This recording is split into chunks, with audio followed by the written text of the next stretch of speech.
চামড়া জ্বলে পড়ে ছাই হওয়ার কথা, কিন্তু না, আল্লাহ পাক বলছেন বারদা, হে আগুন নাতিশীতোষ্ণ হয়ে যাও, ঠান্ডাও না গরমও না।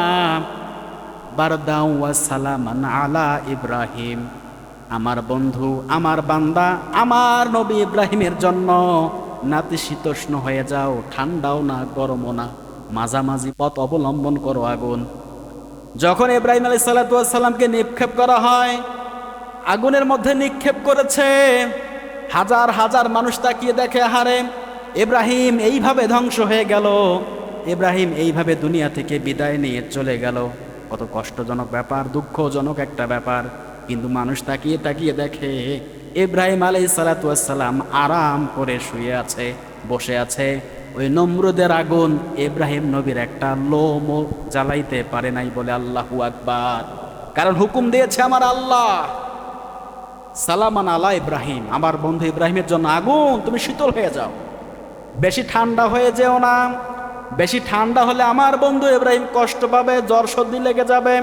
বেশি গরম লাগাইও না, বেশি গরম লাগলে আমার বন্ধু ইব্রাহিম আলাইহিস সালাতু ওয়াস সালাম ঘেমে যাবে, কষ্ট পাবে। এর জন্য বারদা, এয়ার কন্ডিশন হয়ে যাও, নাতিশীতোষ্ণ, ঠান্ডাও না গরমও না। ওই অবস্থায় ইব্রাহিম নবীকে হাজার হাজার মানুষ দেখেছে, ওই তৎক্ষণে ঈমান এনেছে ইব্রাহিম নবীর উপরে, তার আগে কেউ মানে নাই। যারা ইব্রাহিম নবীকে মানত তাদেরকেই নমরুদ এরকম শাস্তির ব্যবস্থা করে জ্বালাতন করত। সম্মানিত হাজিরিন, আল্লাহ পাক রব্বুল আলামিন আমাদেরকে সঠিক সহি বুঝ দান করুক, ইসলামে পরিপূর্ণভাবে দাখিল হওয়ার তৌফিক এনায়েত করুক, সকলে বলে আমিন। বিশেষ কয়েকটি কথা আজকে বলবো, এটা আলোচনার বাহিরে। দেখেন, যে কোনো জিনিস চলতে গেলে কিন্তু একটা নিয়ম শৃঙ্খলা থাকে। নিয়ম শৃঙ্খলা ছাড়া কোনো পরিবার, সমাজ বা রাষ্ট্র সঠিকভাবে সে চলতে পারে না।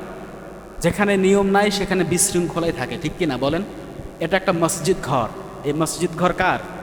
আল্লাহ পাকের ঘর। এই আল্লাহ পাকের ঘর আল্লাহ পাকের আইন অনুযায়ী, আল্লাহ পাকের বিধান অনুযায়ী কিন্তু পরিচালিত হবে, ঠিক কিনা বলেন?